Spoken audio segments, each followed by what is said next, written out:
Most of the things we pursue people for counseling, what we need is not counseling. Even when you are delivered from the influence of a demon, the demon returns. The only thing that keeps a man perpetually delivered is when he stays filled with God. Jesus said if an evil spirit is cast out of a man, Matthew 12:43-44, the spirit goes about in dry places, looking for place of dwelling, finding none, it returns back. The spirit will find you. If the place is empty, kept and garnished, why is it kept? Why is it garnished? Because the power of God has destroyed the works of the devil. But if the person is not filled with God, he said the spirit will not just enter, he will return with 7 more wicked demons. That's why if you detach from the presence of God, you will discover something. The things that God delivered you from, you suddenly discover you start feeling like doing them again. Because what keeps you afloat in the spirit is your ability to stay in the presence. There are lots of people who were drunkards. God delivered them, the taste for drunkenness died. And then they became committed to God. After a while, it became difficult. And then they begin to wonder, the taste for drunkenness begins to return. Some were immoral people. God worked so much on their soul that they don't even notice what you are wearing. But all of a sudden, they come to the fellowship and they notice every beautiful lady that walks in. Suddenly they check, they see where the slit of the skirt is torn. Corruption is beginning to enter. If you are wise, run back to the presence. That's where the cure is. You have to stay there until you stay afloat. The reason most of us are struggling with secret things is because we are not practitioners of the presence. Sometimes you think, okay, when you can trust somebody, then you can open up to the person. The best thing the person can give you is to go practice the presence. Benny Hinn said there was a time when he began to struggle, and then he became afraid. Brother, he became afraid because he saw that everybody that hit that height of power, somehow something fights them and they fall. So what is this? So he became afraid because he was going so high with God. At first he thought prayer was the cure. But the point came when even prayer was no longer sufficing. See, there are some people that are anointed to pull men down. The anointing of Delilah. Delilah is a baba. There are some people, some ladies are anointed. If you like have 10 million approach them, they will not accept. But if the man is anointed, that's the one they are interested in. They don't just know why they are attracted to the men.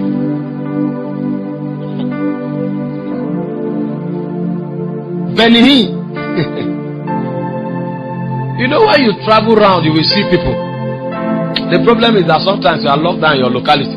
So you think you are a beautiful lady. You are forming in your environment, forming in that small campus where you are living. You have not traveled.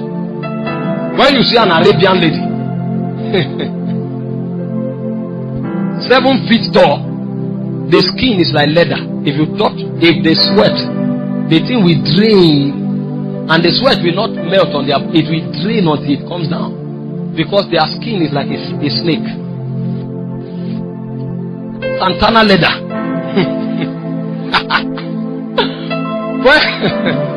And then to make things worse, they have perfumes. Those perfumes they use is like they made the enchantment on those perfumes. When they pass, you must turn. You know, Apostle, my father, the Lord Apostle Orokpo told us a story. He's the man that God has worked on. If Apostle comes near you, you begin to feel the love of God. I'm not exaggerating. We've been with him for long, but every time he wants to come around him, you just hunger for God begins to grow in you.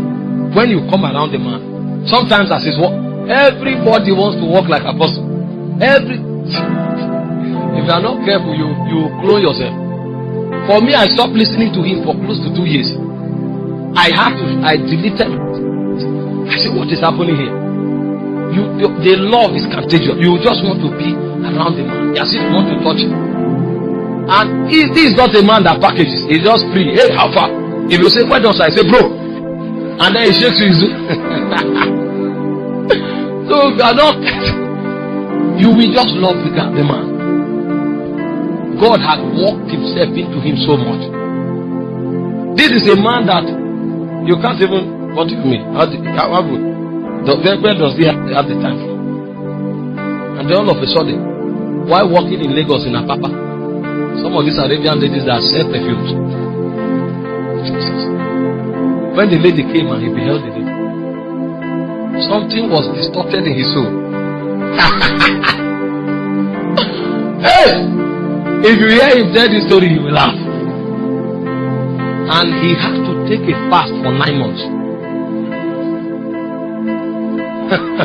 See, if you don't want to die, you will make the presence your habitat.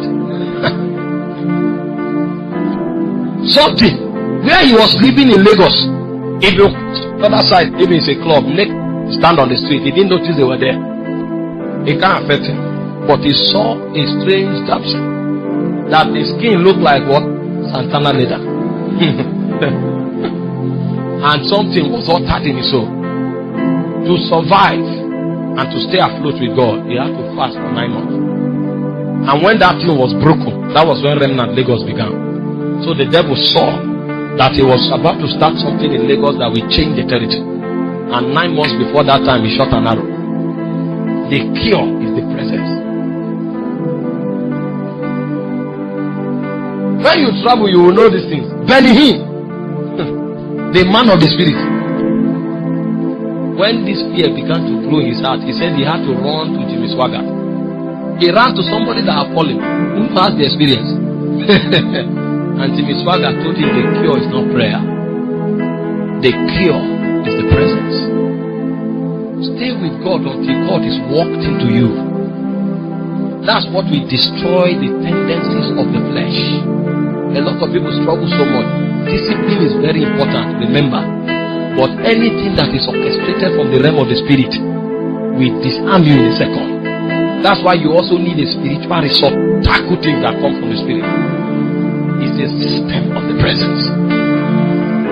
Spiritual habitats have the capacity to transform you either for good or for evil. The children of Israel, the Bible spoke about their tents. He said, how beautiful is thy tent, O Israel. Why is the tent beautiful? They were arrayed around the ark of the covenant. So God is perpetually in their midst.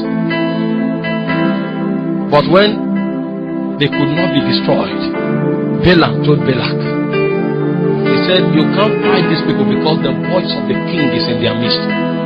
The only thing you can do is to break their habitat. If you break their habitat, they become vulnerable. And they sent naked virgins.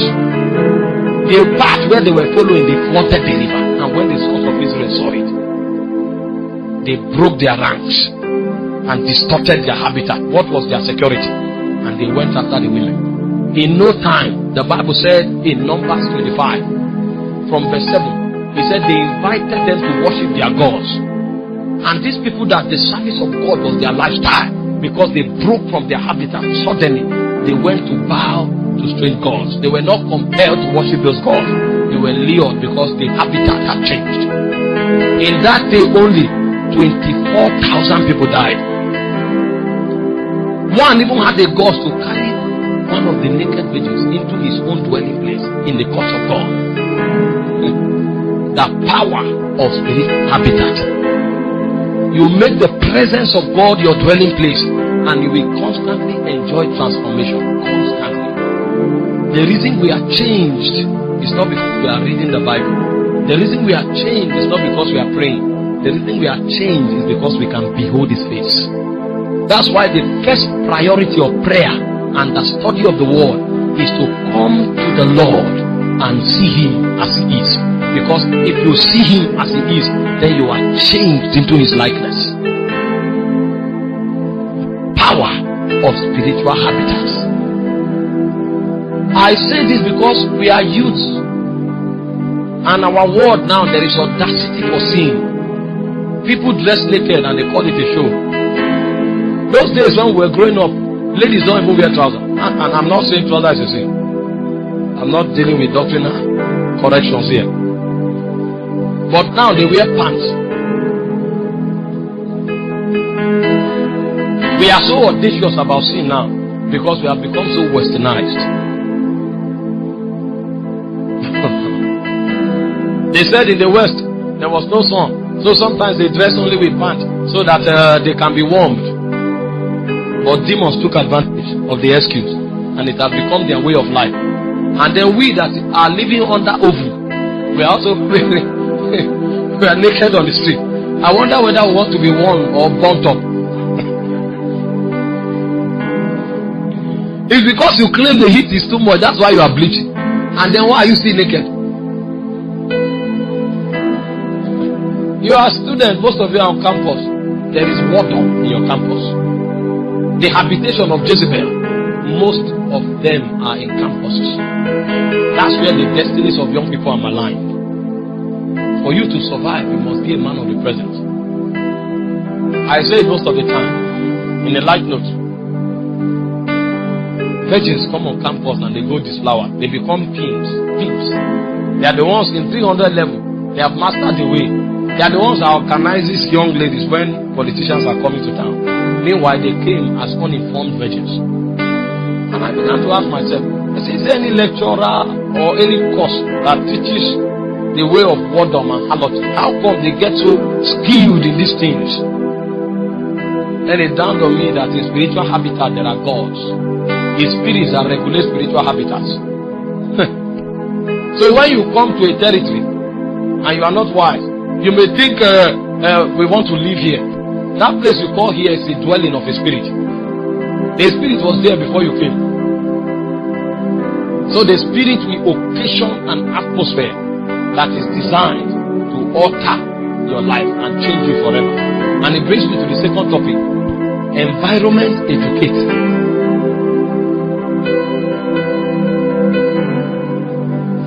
The reason we make the presence of God our perpetual habitat is because we are aware.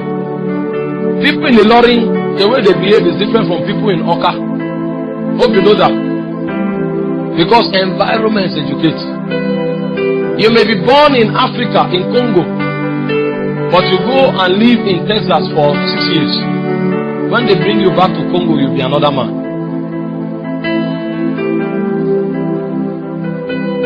Told the children of Israel time and again, Exodus 33 verse 3, I am taking you to a land flowing with milk and honey. I am taking you to a land flowing with milk and honey.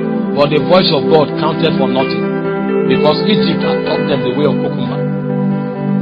So while they were going in the wilderness, they said they want to go back to Egypt. At least they had garlic and cucumber. I began to ask myself, how do you compare garlic and cucumber to milk? It is the strength of the education that Egypt gave them. Habitats and education. When you open yourself to an environment, it becomes your teacher. It will define and design your philosophy and ideologies. The systems of your belief will become a function of that environment. Because environments are not just empty, limitless expanse or spaces. Environments are regions of spirit dwelling. So you came to Babylon, you thought whoredom was the character of the people. No, there's a prince in the atmosphere. You know, Daniel felt, we are enslaved here because Nebuchadnezzar is a wicked king. Nebuchadnezzar died, the son came and the process continued.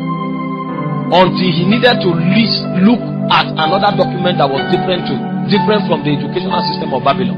Hope you know, the moment they came to Babylon, the first thing they did was to reorient them. They need to give you a new educational system, because that's the strategy of habitats. When you are educated, your mindset conforms to the system where you are dwelling in. So you will never think of rebelling against it. That's why most of us are living in sin. We don't like it, but we can't rebel. We are programmed now to think in that direction. So you don't want to fornicate anymore, but every Friday,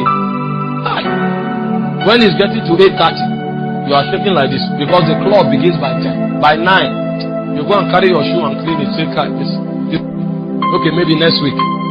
You are being reprogrammed. Daniel and his friends were taught the way of Babylon. So they were in captivity, even though they were manifesting gifts of the Spirit. Gift of the Spirit is not a power for transformation. Have you not noticed that most people that walk in the gift of the Spirit are most arrogant? They are most arrogant, most corrupt. They have taught them the way of Babylon. The only way Daniel could think of deliverance was to go and look upon a document that did not originate from Babylon. And he read the writings of Jeremiah. That was when it dawned on him that the days of captivity was over. If he doesn't consult anything from another habitat, he will remain a slave forever. They were eunuchs. They were castrated. Mighty prophets were castrated, treated like animals, because an environment brought a new civilization upon them. Most of you here are supposed to be prophets, but your tongue is corrupt. You are a castrated prophet. Most of you are supposed to be mighty leaders, but because alluring will suppress you, you will never take responsibility for life. You live for pleasure. The day you attack is the day you are supposed to become the ruler over your territory, but you will not prepare, because the environment gave you a different kind of educational system. A man knows he's supposed to be an apostle. His day of manifestation is 21. But at 27, he's still asking what should he do. He was open to an environment that reprogrammed him. The power of spiritual habitat.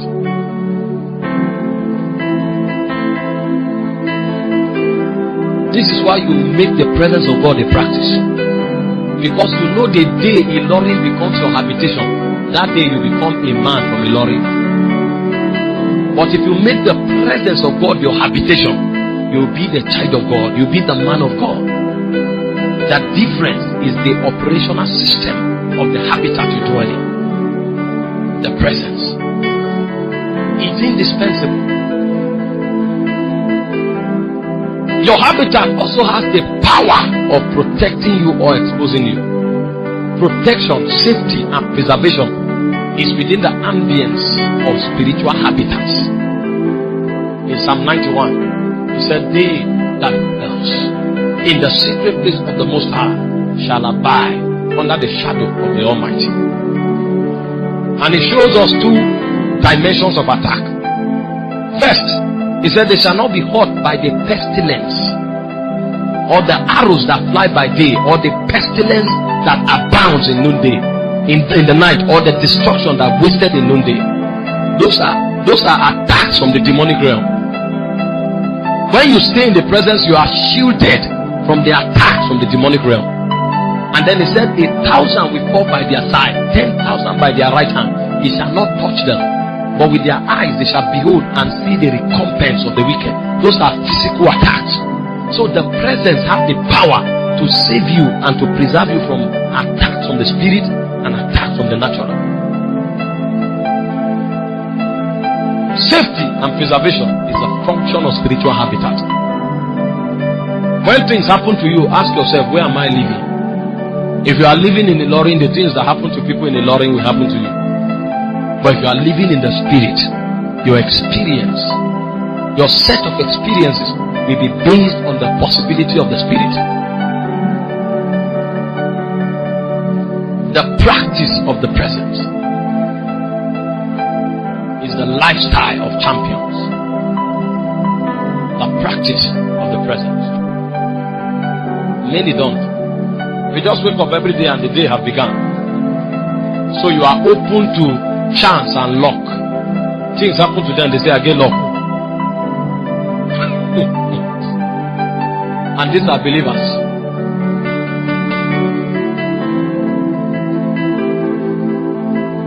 Safety and preservation is a function of spiritual habitat. Where you dwell will inform your level of protection. Live here now and go to Syria and see whether your faith for living for 80 years will still be strong. When you wake up in the morning, you hear bomb blast, boom. People start running. The reason we lie down, we say, I will live for 80 years, is because when you begin to hear bomb blast in the lorry, either your confession change or your habitat will change. Safety, the function of spiritual habitat.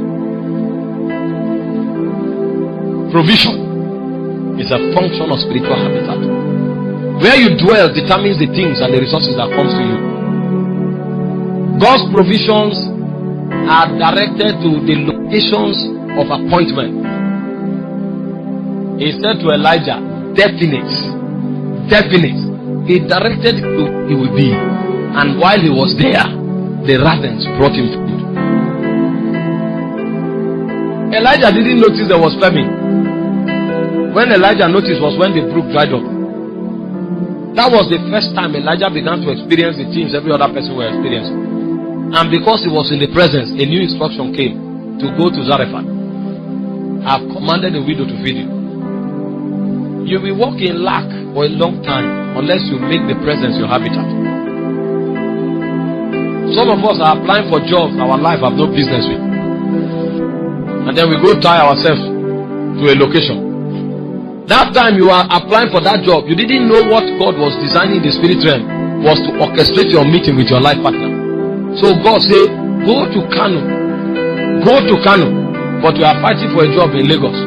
And then you went to Lagos and worked for 10 years. By the time you work for 10 years, you now discover you are 35. And then you start troubling heaven. Lord, where is my husband? Your husband was in Kano 25 years ago. 10 years ago rather. When you were 25, that was when God sent your husband to Kano. And he said, go and meet your husband in Kano, but you want jobs, so he allowed you. You know, there's the acceptable will of God and there's the perfect will of God. When you are in the acceptable will of God, there's possibility of struggle. Because you will journey away from your allocations. The present. Go to Kano. You say, no, there's a job in Lagos. This job is an opening. God has opened a door. What you call door sometimes is a grave.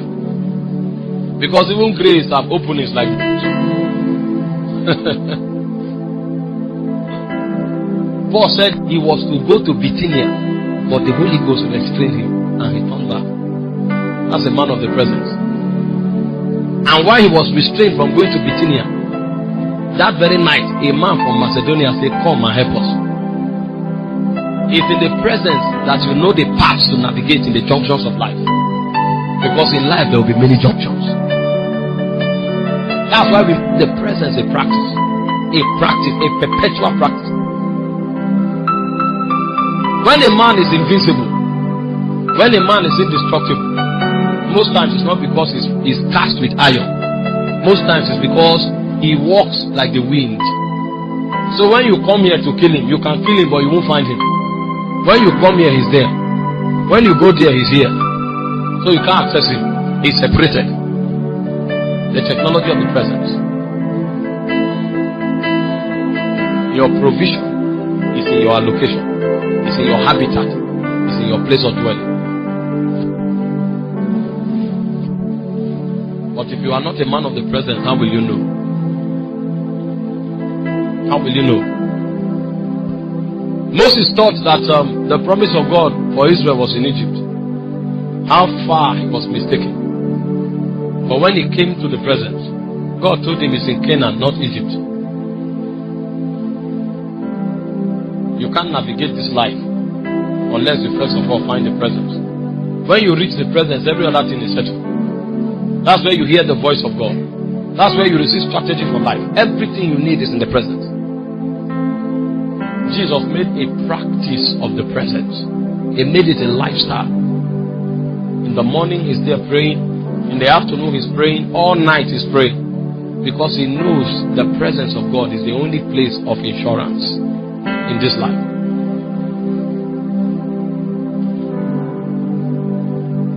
Take me deeper, deeper in love with you. Jesus, hold me close in your embrace. Have mercy, Lord. Take me deeper than I've ever been before. I just wanna love you more and more. I want to be deeper in love. The treasures of life are only available in the presence. The Bible said, If you study scriptures, he said he has given us all things, but he called them spiritual gifts in the heavenly places. That's where the greatest treasures of life are. They are what? In the heavenly places. So you want to find, thank you, God bless you. Don't mind me. I think it's the keyboardist that will be helping me now. These treasures, they are what? In the heavenly places. Men of the present. I'm keeping it calm so that you hear this thing. I've taught you how to practice the present, but I'm showing you the possibilities that are there for your advantage.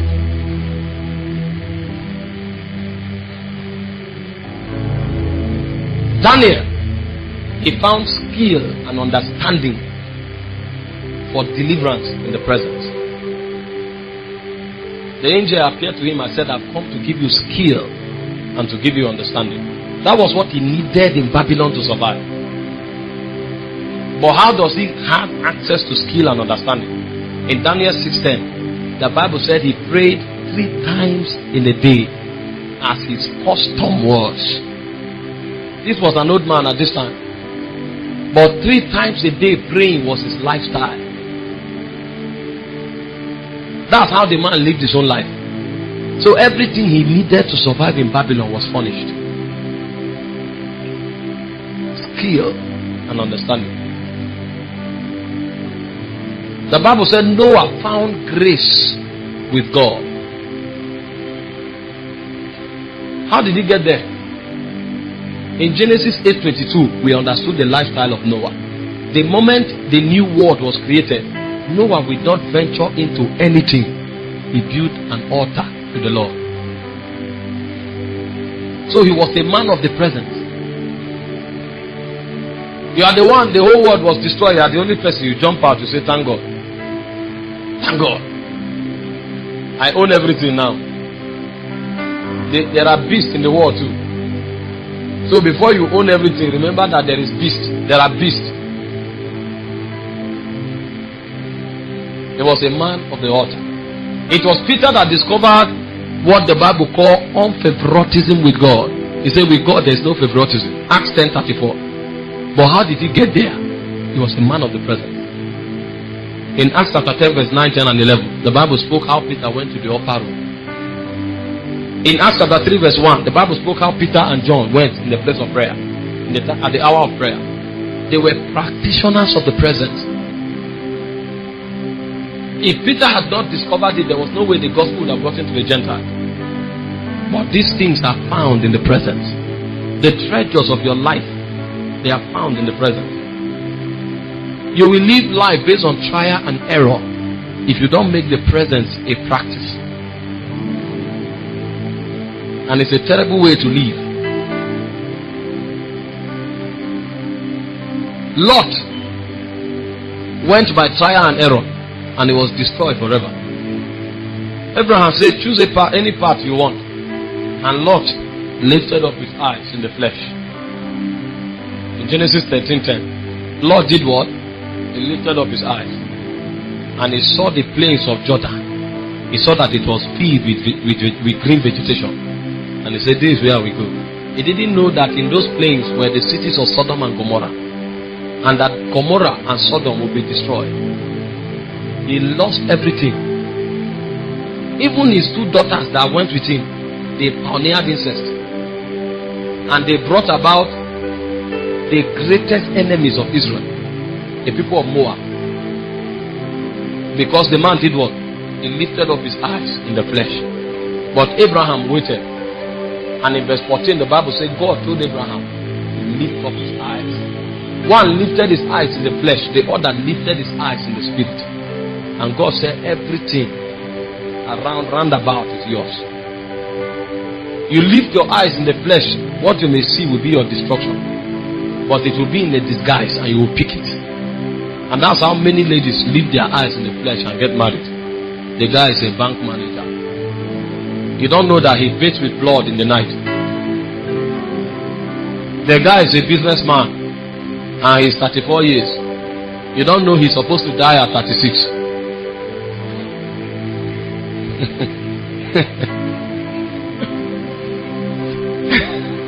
The guy is a footballer. He stays in England. You don't know he's also a boxer. So the first argument, you become a boxing bag. They lift their eyes in what? In the flesh. But men of the presence, they lift their eyes in the spirit. So he may be a shoemaker, but he's an aeronautic engineer. You didn't know. And you don't know that in the next 6 months he will have a job with NASA. It's not given to man that walketh, but that is step. Your senses are too limited. You have planned what you will do throughout the end of this semester. But do you know what will happen when you step out of this door? Do you know what will happen to your hostel next week? When God speaks, be wise. Sometimes say, carry that money, go and give it as a seed. I say, oh, wait. Then you now put it in the bag. And you don't know the house will burn that night. Maybe if you gave that seed, it would have orchestrated something in the spirit to avert that house. So God was telling you to buy all your property with that small money. You were paying for your property. Not wise. Men of the presence. The presence of God is where the treasures of life are. You can't find it in the natural. They are hid in God. They are hid. The Bible said in Deuteronomy 29:29, it said, the secret things belongeth unto the Lord, but the things that are revealed, they belong to us and to our children forever. They are called secret things because they are hid in the spirit. It's only by the spirit you can access it. Don't lift up your eyes in the flesh. Practice the presence and the Holy Ghost will tell you where to go. Hallelujah. These are life nuggets. Sometimes we come to church, but we don't learn these basic things. These are the basic things that will govern the possibilities of our lives. The presence.